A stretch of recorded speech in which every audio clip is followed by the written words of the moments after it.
Tema kita pada sore hari ini yaitu God on the Hill and in the Valley, yang diambil dari Mazmur 23 ayatnya yang pertama sampai dengan yang ke-6. Namun sebelumnya, mari kita bersama-sama memperhatikan Alkitab kita masing-masing atau lihat di screen kita masing-masing. Kita membaca bersama-sama dari Mazmur 23 ayatnya yang pertama sampai dengan yang ke-6. Mazmur 23 ayatnya yang pertama sampai dengan yang ke-6. Tuhan adalah gembalaku, takkan kekurangan aku. Ia membaringkan aku di padang yang berumput hijau. Ia membimbing aku ke air yang tenang. Ia menyegarkan jiwaku. Ia menuntun aku di jalan yang benar oleh karena namanya. Sekalipun aku berjalan dalam lembah kekelaman, aku tidak takut bahaya, sebab Engkau besertaku. Gadamu dan tongkatmu, itulah yang menghibur aku. Engkau menyediakan hidangan bagiku. Di hadapan lawanku, Engkau mengurapi kepalaku dengan minyak. Pialaku penuh melimpah. Kebajikan dan kemurahan belaka akan mengikuti aku seumur hidupku. Dan aku akan diam dalam rumah Tuhan sepanjang masa. Ya, Bapak Ibu yang dikasihi Tuhan, kita tahu bahwa semua manusia pasti mengharapkan segala sesuatu yang baik dalam dirinya. Namun kita ketahui bahwa manusia memiliki dua sisi dalam kehidupannya, yaitu benar dan salah, berhasil dan gagal, senang dan susah, kemudian panas dan dingin, di bukit dan di lembah. Dua sisi kehidupan ini pasti dialami oleh setiap manusia setelah kejatuhan manusia pertama dalam dosa, sehingga manusia mengalami dua sisi kehidupan yang dikotomis. Tetapi pada umumnya, orang akan mengharapkan satu sisi kehidupan saja, yaitu benar, berhasil, senang, panas, dan di bukit. Namun rupanya Alkitab tidak hanya berbicara mengenai satu sisi saja, melainkan Allah mengizinkan sisi lain dialami oleh manusia karena Allah memiliki tujuannya tersendiri, yaitu mendidik, menguduskan, mendewasakan, dan juga menguatkan manusia. Nah, hari ini mungkin kita bisa bersukacita, dan besok bisa saja kita mengalami duka cita. Terkadang kita merasa ada di atas bukit yang indah, dan terkadang kita juga bisa mengalami yang namanya kejatuhan, seolah sedang berada di lembah yang kelam. Nah, sehingga wajar jika kita memiliki ketakutan di dalam hidup. Sebab kita tidak tahu, kita nggak tahu nih, apa yang akan terjadi ke depannya nanti. Kita nggak tahu akan hari esok. Rasa takut dan khawatir tidak terlepas dari diri orang percaya sekalipun. Akan tetapi, semua rasa takut itu memang dianggap cukup wajar. Sebagai pengikut Kristus, itu semua adalah wajar. Sebagai pengikut Kristus adalah ketika tidak lagi memegang iman bahwa Allah akan menolong kita menghadapi seluruh rasa khawatir dan takut kita. Nah, sikap kita manusia memang seringkali melihat ketenangan di tengah situasi yang baik-baik saja. Akan tetapi, apakah ketenangan Kristiani hanya ada ketika semua kenyamanan hidup itu melimpah? Nah, apakah Allah yang kita sembah hanya ada di atas bukit kenyamanan? Hanya ada di atas bukit kenyamanan kita dan tidak ada di dalam lembah kekelaman yang mungkin saat ini sedang kita hadapi? Nah, bukankah sebagai orang percaya, kita dipanggil untuk memikul salib kita masing-masing di tengah kekelaman hidup ini? Nah, itu artinya sebagai pengikutnya, kita tidak hanya seenaknya menerima keindahan dan kenikmatan berkat yang Allah berikan, namun harus juga mengalami yang namanya penderitaan bersama-sama dengan Allah.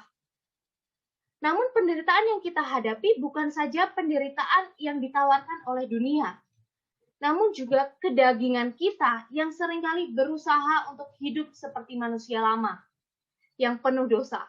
Maka nggak heran jika kita seringkali merasa diserang dari luar dan dari dalam diri kita, sehingga kita merasa begitu khawatir dan akhirnya menderita. Jadi penderitaan sebenarnya bukan saja ketika kita harus dibakar hidup-hidup, disalib terbalik, dan lain sebagainya, seperti halnya para terdahulu, para martir yang berjuang demi Injil. Namun juga ketika kita harus mengalami kesulitan hati karena berbagai pergumulan hidup dalam pelayanan maupun keluarga. Bukankah itu pun seringkali menjadi penderitaan yang menyiksa hati dan pikiran kita?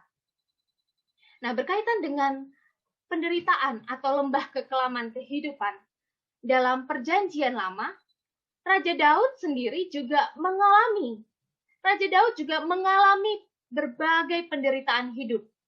Padahal dia jelas-jelas adalah orang yang diurapi oleh Allah. Namun tetap harus menghadapi yang namanya ketakutan dan juga penderitaan. Nah, pada Mazmur 22 ayat 1 sampai dengan yang ke-19, dia menggambarkan situasi, Daud menggambarkan situasi yang sedang dihadapi olehnya. Jika kita membacanya secara seksama, maka kita akan memahami betapa tersiksanya Daud, kengerian yang dihadapinya, bahkan membuatnya merasa bahwa Allah meninggalkannya. Padahal Allah selalu bersama dengan Daud. Allah selalu bersama-sama dengannya. Sebab dia adalah orang yang diurapi Allah. Namun di satu sisi lain, dalam penderitaan tersebut, Daud tetap percaya kepada Allah. Daud masih percaya bahwa Allah sanggup untuk melindunginya. Sekalipun dia adalah manusia yang dipandang hina oleh musuh-musuhnya. Nah, kepercayaan kepada Allah inilah yang membuat Daud sanggup untuk menceritakan pengalaman indahnya lewat Mazmur 23, ayatnya yang pertama sampai ayatnya yang ke-6. Nah, bagaimana Daud dapat dengan percaya memberikan diri untuk tetap tenang di dalam penghiburan Allah? Bagaimana Daud? Daud dapat dengan percaya memberikan diri untuk tetap tenang di dalam penghiburan Allah. Nah, berdasarkan firman Tuhan yang kita baca sore ini, ada 2 poin yang akan kita bahas bersama.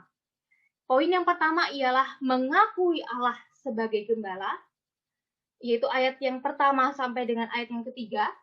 Dan poin kedua ialah mengakui penggembalaan Allah, ayatnya yang keempat sampai dengan ayat yang keenam. Nah, pembahasan pertama ini terbagi menjadi 3 pokok pikiran. Kita akan membahas poin yang pertama terlebih dahulu, yaitu mengakui Allah sebagai gembala, yang terbagi menjadi 3 pokok pikiran, yaitu mengakui Allah adalah gembala yang baik. Yang kedua, mengakui Allah yang tidak berubah, dan mengakui kehadirannya. Nah, pokok pembahasan yang pertama dari poin yang pertama yaitu mengakui Allah adalah gembala yang baik.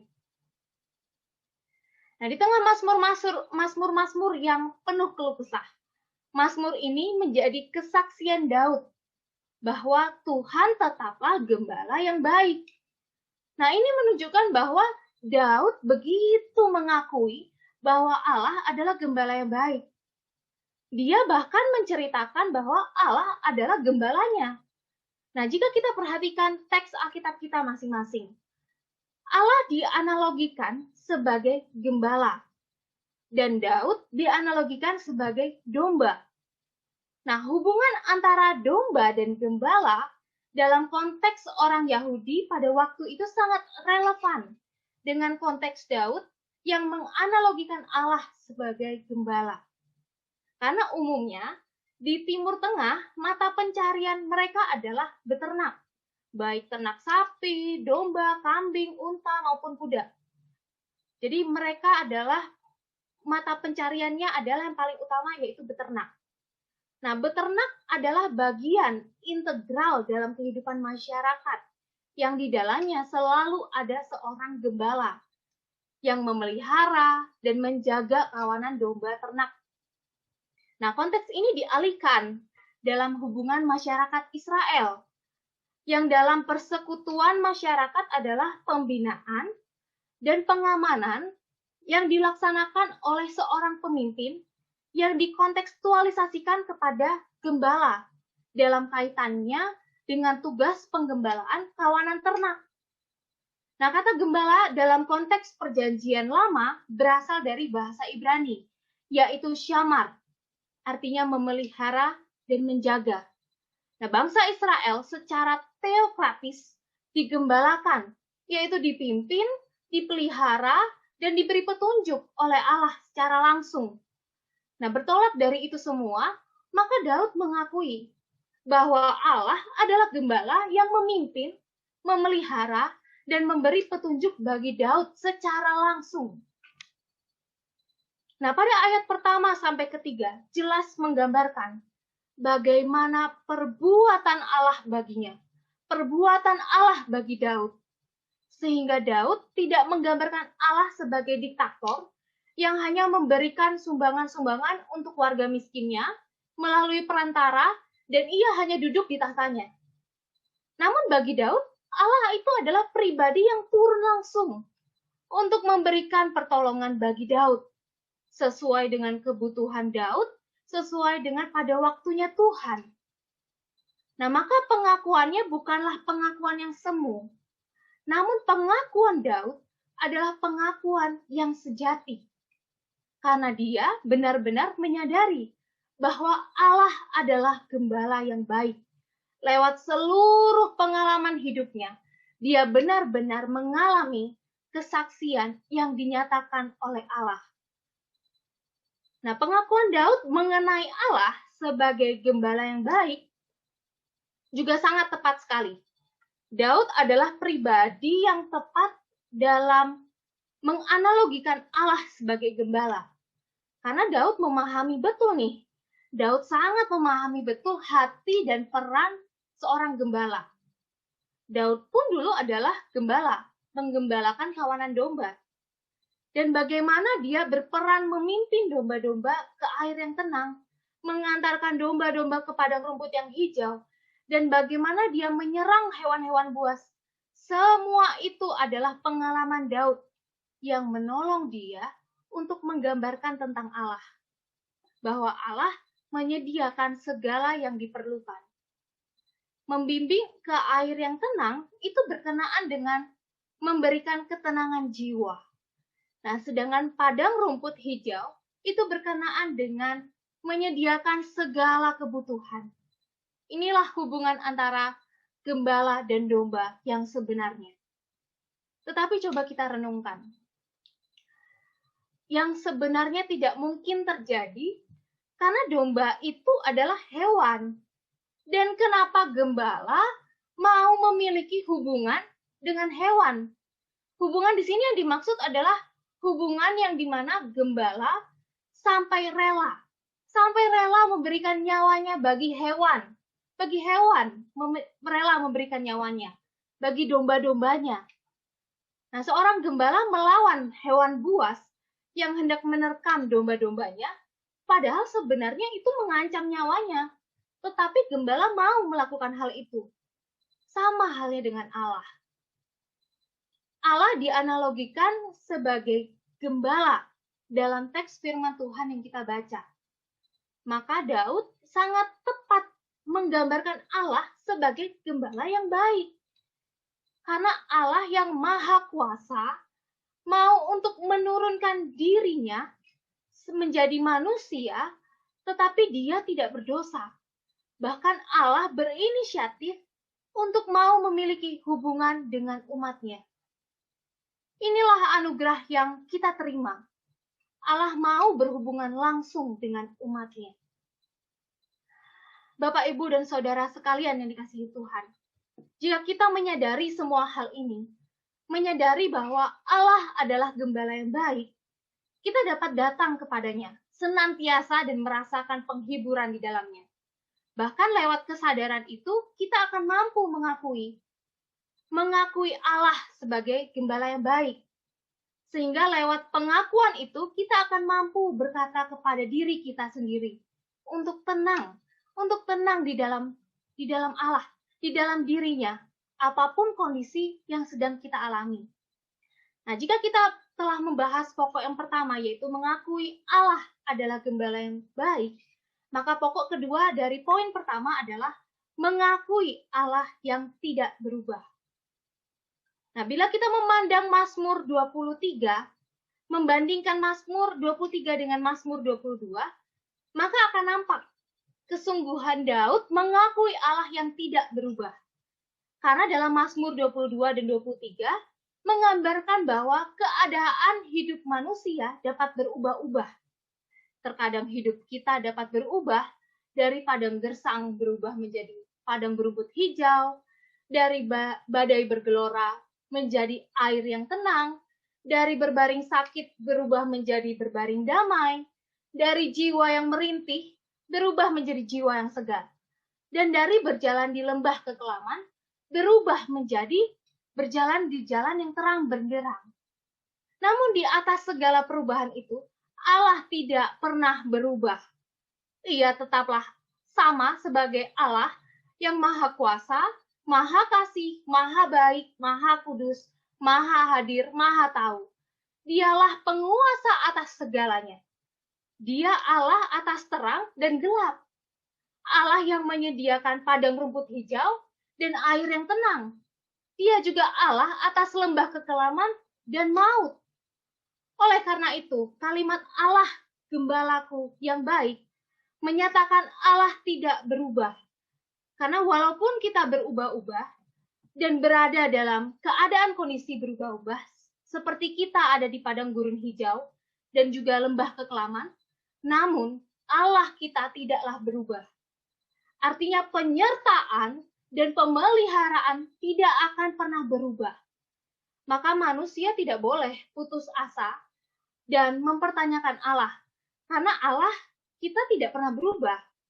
Kita berada di puncak keberhasilan, Allah yang sama dan pemeliharaan yang sama kepada kita tetap sama juga pada saat kita di garis kegagalan. Semua itu dilakukan Allah dalam kasih dan kuasa-Nya atas kita umat-Nya yang juga tidak mengalami perubahan. Nah, pokok ketiga dari poin pertama setelah mengakui Allah adalah gembala yang baik dan mengakui Allah yang tidak berubah, maka yang ketiga, mengakui kehadirannya. Mengakui kehadiran Allah. Nah, kehadiran Allah disampaikan oleh Daud pada ayat yang kedua sampai dengan ayat yang ketiga, yang dimana terdapat kata kerja, yaitu membaringkan ayat 2a, membimbing ayat 2b, menyegarkan ayat 3a, dan menuntun ayat 3b. Nah, keempat kata kerja tersebut adalah bentuk kehadiran Allah atas Daud. Coba kita bahas satu persatu. Kata membaringkan, maksudnya ialah gembala memberikan kepuasan hidup untuk hari esok. Padang rumput hijau sulit untuk ditemukan di tanah Israel. Tetapi gembala dalam Mazmur ini berhasil mendapatkannya.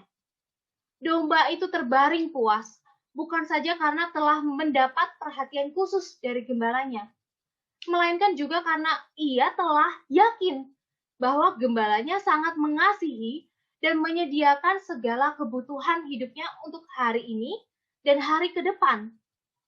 Kemudian kata membimbing, maksudnya menyediakan kebutuhan bagi domba-dombanya dengan membimbing mereka ke air yang tenang. Nah, secara naluriah, domba percaya bahwa gembala akan menyediakan segala yang diperlukan untuk hari esok. Ciri paling khusus dari metafora yang panjang ini ialah membimbing yang bijaksana dari sang gembala.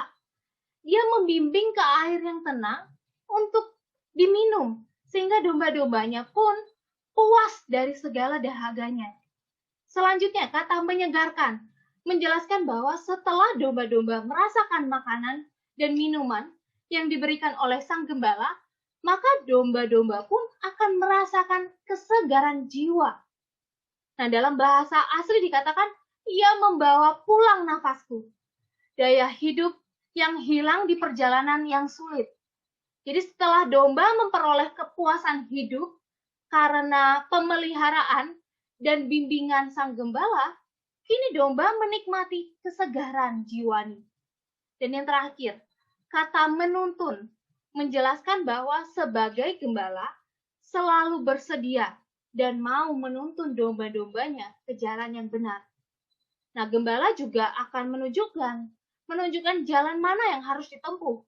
Karena gembala memang mengenal dan tahu seluk-beluk kehidupan setiap domba-dombanya. Dengan demikian, kehadiran Allah sungguh nyata bagi Daud dan seluruh umatnya. Melalui cara Allah yang membaringkan, membimbing, menyegarkan, dan menuntun umatnya. Tetapi mengapa terkadang begitu sulit untuk mengakui bahwa Dia adalah Allah yang senantiasa hadir untuk kita, yang akan memberikan penghiburan di tengah lembah kekelaman hidup ini.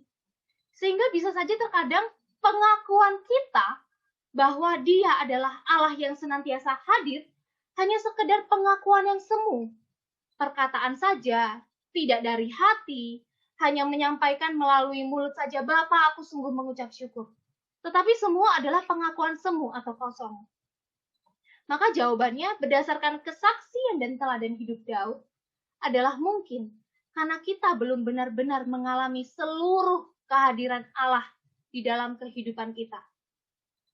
Kita baru mau mengakui kehadiran Allah ketika kita di atas bukit tinggi, tetapi tidak mengakui kehadiran Allah tetap ada ketika kita di lembah kekelaman. Namun mungkin juga karena kita menutup mata hati kita untuk melihat kehadiran Allah yang begitu besar dalam hidup kita. Bahkan mungkin juga karena kita belum menerima dan memandang bahwa Dia adalah gembala yang baik, yang tidak berubah dan senantiasa hadir. Sehingga kita bisa saja menganggap bahwa semua hal baik yang terjadi dalam hidup kita adalah karena kuat dan hebat kita, bukan karena penggembalaan Allah yang luar biasa dalam hidup kita. Nah, seekor domba akan selalu mendengar gembalanya, sebab dia mengenal gembalanya. Domba tersebut tidak akan lari ketika gembalanya datang, karena domba tersebut yakin gembala akan memberikan kebaikan, bahkan domba mengenal gembalanya. Itu menunjukkan bahwa domba-domba tersebut mengakui bahwa gembalanya adalah gembala yang baik. Bukankah Allah pun selalu menjanjikan dan menyatakan kebaikan demi kebaikan di dalam kehidupan kita? Maka marilah kita selalu datang kepada Allah, apapun kondisi yang kita hadapi, sebagai wujud pengakuan bahwa Dia adalah gembala yang baik. Bahkan kebaikannya tidak hanya di dalam dunia ini, namun juga di dalam kekekalan nanti. Lalu selain mengakui Allah sebagai gembala yang baik, kita perlu mengutamakan penggembalaan Allah dibandingkan apapun di dunia ini. Baik mengakui Allah sebagai gembala yang baik dan mengutamakan penggembalaan Allah adalah kedua hal yang saling berhubungan. Kita tidak bisa berkata bahwa kita mengakui Allah sebagai gembala yang baik, jika kita tidak mengutamakan penggembalaannya dan lebih mengutamakan hal-hal fana dari dunia ini. Oleh sebab itu, poin yang kedua ialah mengakui penggembalaan Allah. Ayatnya yang keempat sampai dengan yang keenam. Nah, terkadang kita sulit untuk menyadari bahwa Dia adalah gembala yang baik. Karena kita masih mengutamakan diri kita sendiri. Mengutamakan kepentingan manusiawi kita, atau keinginan duniawi kita, mengutamakan kalkulasi indrawi kita ketika menghadapi pergumulan hidup, dibanding mengutamakan penggembalaan Allah yang sempurna bagi kita. Nah, dalam ayatnya yang keempat sampai keenam, Daud menunjukkan sikapnya yang mengutamakan sisi dan elemen penggembalaan Allah bagi dirinya. Walau dia sedang ada di tengah kengerian yang membuatnya menderita, hal itu nampak ketika Daud mengakui kepeduliannya dan mengakui penggembalaan Allah menuntun pada kebaikan. Nah, pokok pertama dari poin yang kedua ini ialah mengakui kepeduliannya. Jika melihat di ayat 4, Kata sekalipun. Kata sekalipun menunjukkan bahwa seluruh penggembalaan Allah bagi Daud tidak dilakukan ketika dirinya lepas dari penderitaan. Justru Allah memberikan penggembalaannya ketika Daud sedang di tengah ketakutan dan kesusahan. Inilah kepedulian Allah yang diakui oleh Daud. Maka tidak ada alasan bagi kita untuk berhenti mempercayai Allah ketika permasalahan hidup datang menghampiri kita. Bahkan penderitaan hidup sebesar apapun, sejatinya tidak dapat melepaskan kita dari kasih Allah. Dengan demikian, jika kita adalah domba-dombanya, maka kita akan selalu mengutamakan pertolongan dari tongkat dan gada Allah. Oleh karena kita percaya bahwa sebagai gembala, Dia selalu mengasihi kita. Tongkat dan gada Allah, tongkat dan gada adalah elemen penting dalam diri seorang gembala untuk melindungi domba-dombanya dari serangan hewan buas. Maka tongkat dan gadanya menjadi tanda penghiburan yang menggiring kita kepada kesejahteraan rohani. Begitu pula pada hari-hari kelam yang penuh dengan mara bahaya. Kita diundang untuk merasakan sisi dari kuasa penggembalaannya, yaitu penyertaan dan penghiburan Allah. Semua ini adalah bentuk kepedulian Allah kepada umatnya. Jangan sampai kita ekstrim sebelah atau tidak seimbang dengan terlalu menjadikan penderitaan sebagai wujud kesalehan di hadapan Allah atau karena kenyamanan hidup sebagai tanda bahwa Allah sedang memberikan kepeduliannya kepada kita. Seperti halnya kaum flagela, menjadikan penderitaannya sebagai wujud kesalehan di hadapan Allah. Mereka memukuli diri dengan prinsip bahwa Allah akan mengampuni dosa mereka ketika mereka mengalami penderitaan berupa rasa sakit di tubuh. Sedangkan kaum yang memegang teologi kemakmuran, prosperity gospel, memegang keyakinan dan kenyamanan hidup sebagai tanda bahwa Allah sedang memberikan pemeliharaan atau kepeduliannya. Nah, perlu kita ketahui bahwa kita tidak mengutamakan penderitaan sebagai dasar untuk menjadi saleh. Kita juga tidak mengutamakan kemakmuran hidup sebagai wujud bahwa kita sedang diberkati oleh Allah. Nah, melainkan yang kita lakukan sebagai orang percaya adalah mengutamakan penggembalaannya, yang mana akan membawa kita melewati padang yang gersang dan menuju air yang tenang.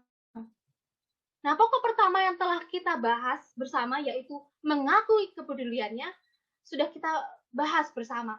Maka pokok kedua dari poin kedua adalah mengakui penggembalaan Allah menuntun pada kebaikan. Nah, selain mengakui kepedulian Allah, Daud juga mengakui penggembalaan Allah menuntun pada kebaikan. Hal ini tertulis pada ayat 5 sampai dengan yang ke-6, di mana Allah menyediakan segala hal yang dibutuhkan Daud, menyangkut hidup dan kesalehan.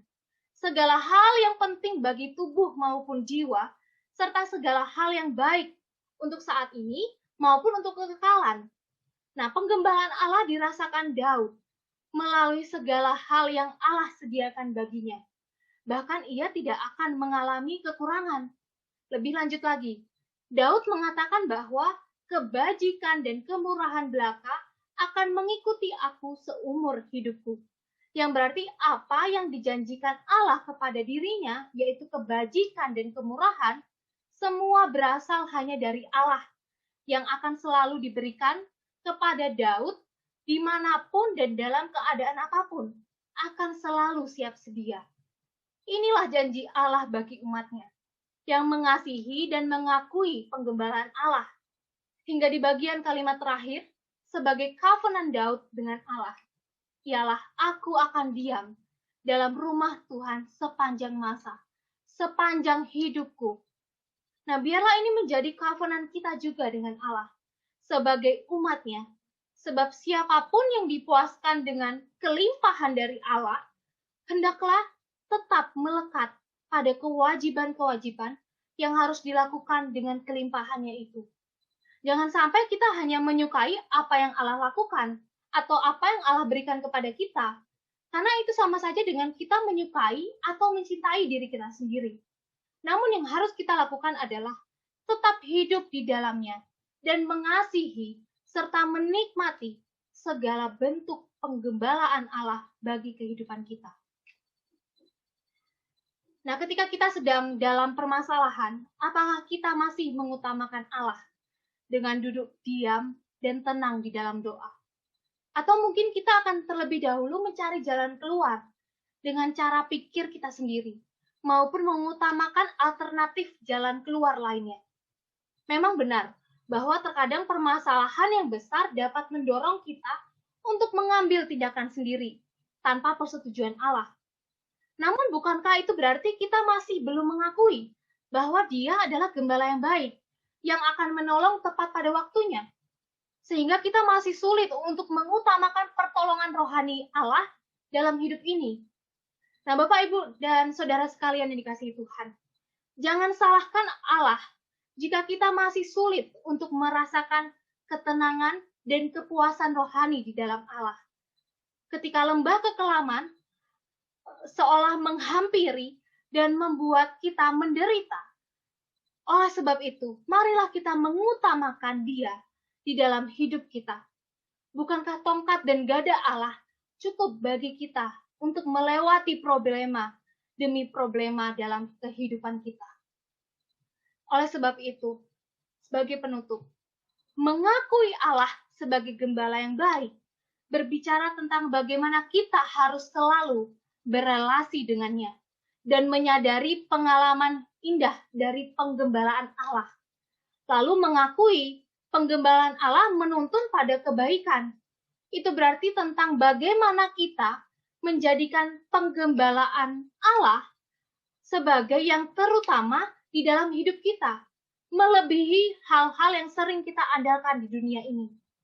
Pada Yohanes 10 ayat 14, Tuhan Yesus menyatakan bahwa Akulah gembala yang baik, dan aku mengenal domba-dombaku, dan domba-dombaku mengenal aku. Ungkapan ini menunjukkan bahwa Dia adalah pribadi yang begitu dekat dengan kita, domba-dombanya. Dia bahkan mengenal kita satu persatu. Allah yang diungkapkan Daud dalam Mazmur 23 ada di dalam diri Yesus Kristus. Dia sudah menunjukkan dirinya bahwa Dia adalah gembala yang baik lewat pengorbanannya di kayu salib. Dia memberi nyawanya bagi kita. Apakah kita mengalami kebaikannya itu sebagai domba-dombanya? Jika iya, marilah kita selalu datang kepada Allah dan mengutamakan Allah lebih dari apapun. Maka jika saat ini kita mengalami kesusahan maupun kekhawatiran yang begitu membuat kita menderita, marilah kita datang kepada Yesus Kristus. Marilah kita ungkapkan permohonan serta keyakinan kepada Allah. Apapun yang kita harus lalui, mau itu bukit yang indah dan penuh dengan rerumputan yang hijau, maupun lembah kelam dengan padang yang gersang, Dia tetaplah gembala yang baik, dan penggembalaan Allah senantiasa ada bagi kita semua untuk memimpin ke air yang tenang, sebab Dia adalah Allah yang mengatasi setiap bukit-bukit tinggi maupun lembah-lembah kekelaman di dalam hidup kita.